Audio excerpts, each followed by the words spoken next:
सत श्री अकाल बेटा जी। इस वीडियो में हम डिस्कस करेंगे कन्वेंशनल करंट किसे बोलते हैं और ये इलेक्ट्रॉन करंट से कैसे डिफरेंट है या एक्चुअल करंट से कैसे डिफरेंट है। देखिए, अभी तक हमने जो माना है हम इस तरह से मानते हैं, अगर बैटरी इस तरह से पॉजिटिव नेगेटिव टर्मिनल लगा हो और यहाँ पर अगर एक बल्ब लगाया हो इस तरह से और ये जल रहा है और कोई हमें पूछे करंट की डायरेक्शन क्या है, तो हम सिंपली ऐसे बता देते हैं पॉजिटिव से नेगेटिव आई। तो ये जो हमने माना हुआ है this is called conventional current, जो हम कन्वीनियंस अपनी कन्वेंशन के हिसाब से मानते हैं।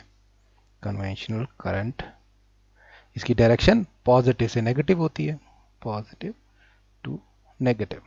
पॉजिटिव टर्मिनल ऑफ बैटरी से नेगेटिव टर्मिनल की तरफ जाता हुआ करंट दिखेगा, यानी कि इस तरह से आ रहा होगा आई। अब इस हिसाब से हमने इस पर लॉस बना लिए, positive voltage terminal, negative voltage terminal, high voltage low voltage, high से लो की तरफ करंट जाता है। और उस हिसाब से अपने एग्जांपल भी समझ लिया, जिस तरह से कोई चीज़ है, यहाँ पर पहाड़ी है तो हायर पोटेंशियल से लोअर पोटेंशियल की तरफ जाता है पानी, या कोई पत्थर नीचे जाएगा नीचे की तरफ जाएगा। उसी तरह से हमने करंट को भी समझ लिया कि हायर पोटेंशियल पॉजिटिव टर्मिनल से, यहाँ पॉजिटिव टर्मिनल है नेगेटिव है, हमारा करंट की डायरेक्शन जो होगी वो हमारी इस तरफ होगी। अब ये हम सब लॉज बना लिए सारे, right hand rule left hand rule सब करंट के हिसाब से बना लिए अपनी कन्वीनियंस के हिसाब से। बट बाद में मिला सरप्राइज, बाद में हमें पता लगा current is due two electron.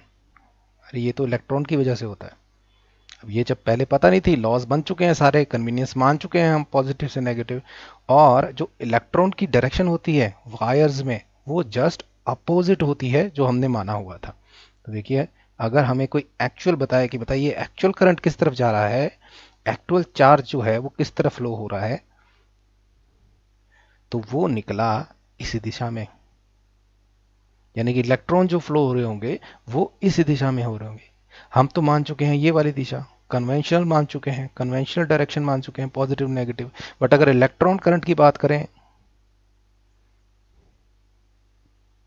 वो कहां से जाता है, नेगेटिव टू पॉजिटिव टर्मिनल। देखिए, नेगेटिव टर्मिनल से पॉजिटिव की तरफ जा रहा है, इस तरफ से इलेक्ट्रॉन जा रहे हैं, और इसी को बोलते हैं हम एक्चुअल करंट। क्योंकि अब हमें पता है कि जो करंट है वो तो हमारे इलेक्ट्रॉन्स, फ्री इलेक्ट्रॉन्स हैं कंडक्टर में, उसके कारण ही मूव होता है, और वो मूव होते हैं नेगेटिव से पॉजिटिव। तो इसको हमने क्या बोला, एक्चुअल करंट। बट इसमें क्या बहुत दिक्कत आ जाएगी, सारे जो लॉज बनाए हुए थे, जो चीजें समझी हुई थी, हायर पोटेंशियल से लोअर पोटेंशियल की तरफ करने जाता है, ये सब कुछ चेंज कर दें, नहीं। तो उन्होंने क्या कहा साइंटिस्ट ने, आप इलेक्ट्रॉन करंट एक अलग मान लीजिए और कन्वेंशनल करंट को जिस तरह से मानते हैं मानते रहिए, कोई फर्क नहीं पड़ेगा। बट अगर आपसे कोई पूछे किसी भी डायग्राम में, यही पूछा होता अच्छा what is the direction of current, आप हमेशा कन्वेंशनल करंट की ही बात करेंगे, आप इलेक्ट्रॉन करंट की बात नहीं करेंगे जब तक स्पेसिफाई ना किया हो।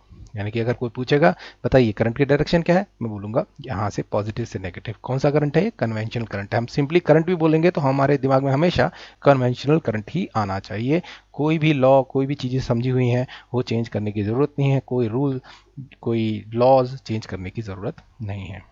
पर अगर कोई एक्चुअल पूछेगा बताइए इलेक्ट्रॉन किस तरफ जा रहे हैं, तो हमें जस्ट बता देना है कि हमने कन्वीनियंस जो मानी है उसकी उल्टी दिशा में, यानी कि इलेक्ट्रॉन यहाँ से जा रहे हैं इस तरह से। तो actual current direction is from negative to positive, इस तरह से इस सर्किट में इलेक्ट्रॉन्स जा रहे हैं। So this is the difference between the conventional current and electron current और एक्चुअल करंट।